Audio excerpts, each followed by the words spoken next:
Who am I beyond what others see? Beyond what others see, I'm a person with dreams, fear, strength, and weaknesses. People may know me as a student, friend, or family member, but there is more to me than the role I play. I am someone who continuously learns, grows, and strives to become a better version of myself. Iningay lagot,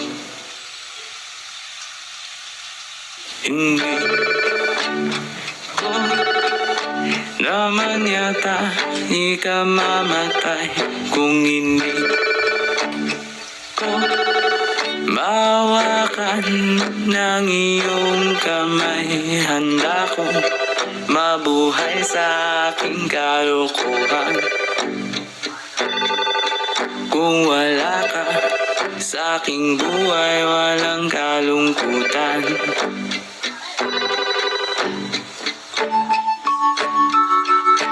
Unting ligayang iyong hati tuwing dahan-dahan kang darating. Kagandahan masisilayan, dahan-dahan lilisan.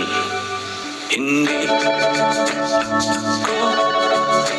naman yata ikamamatay kung hindi ko mawakan ng iyong kamay. Handa kong harapin ang kasinungalingan. What experiences have shaped who I am today? The experiences that shape who I am today are my family, friendship, education, successes, and challenges have all shaped who I am today. Difficult experiences taught me resilience and patience, while positive experiences helped me build confidence and appreciate the people who supports me. Every lesson I have learned contributes to the person I am becoming.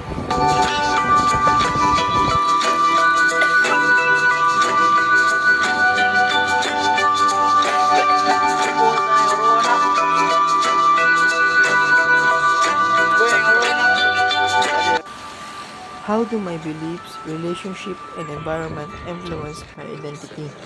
For me, my beliefs guide my decisions and help me understand what is important in life. My relationship with my family, friends, and teachers influence my value, attitude, and behavior.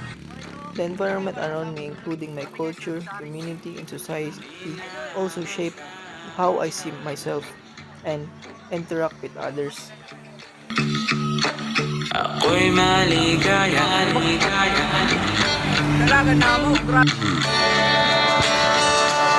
Sapat na sa akin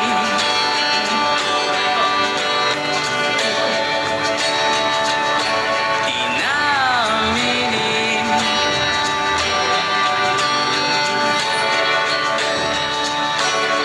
Inaasam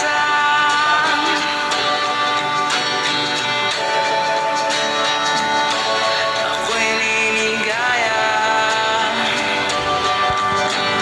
Hindi ko naman yata ikaw. How do I present myself in both real life and digital spaces? In real life, I try to be respectful, responsible, and genuinely on my interaction with others. In digital spaces, I shape parts of my interests, thoughts, and experiences while being mindful of what I post online. Although the way I represent myself may vary depending on what the situation I am in, I remain authentic and respectful in both words. Yata tanggap ang buhay kung sandi. Who am I becoming? I am becoming a more mature, responsible, and self-aware individual. I continue to discover my strength, overcome my weaknesses, and pursue my goals. As I grow, I hope to become someone who is positively impact others, stay true to my values, and live meaningful in pursuing life.